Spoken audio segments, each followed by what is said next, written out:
Mon mari est mort et il ne priait pas. Qu'est-ce que je peux faire pour demander à Allah de lui pardonner? Le cheikh, le savant, passe un bon moment à demander des questions à cette femme. Il lui dit, quand tu dis il ne priait pas, qu'est-ce que ça veut dire? Est-ce que parfois il priait et des fois il arrêtait? Et elle dit non. Il dit, est-ce qu'il priait au moins juste à la maison, tout seul, caché? Elle dit non. Est-ce qu'il priait la Jumu'ah? Au moins il a la Jumu'ah? Non. Est-ce qu'il a déjà prié Ramadan? Non. Est-ce que quelqu'un l'a déjà vu prier? Non. Qu'est-ce que je peux faire pour lui, cher? Est-ce que je peux faire un puits? Est-ce que je peux construire une maison de Coran? Est-ce que je peux?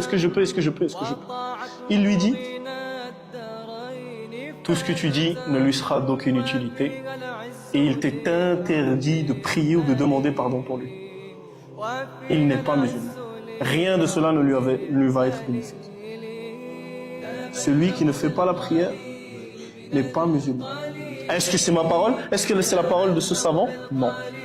C'est la parole du prophète alayhi salam.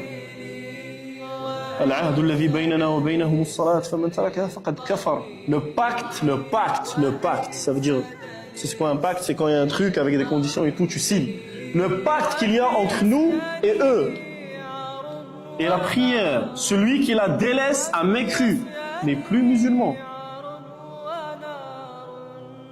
Je ne veux pas rentrer dans le détail de la divergence de est-ce que c'est celui qui prie pas complètement. Est-ce que ça suffit pas comme menace de ne pas être musulman? Peu importe, c'est comment tu délaisses la prière. La tête de l'affaire est l'islam et son pilier est la prière. Un pilier, si tu l'enlèves, la tête de l'affaire tombe. Ça veut dire sans prière, il n'y a pas d'islam.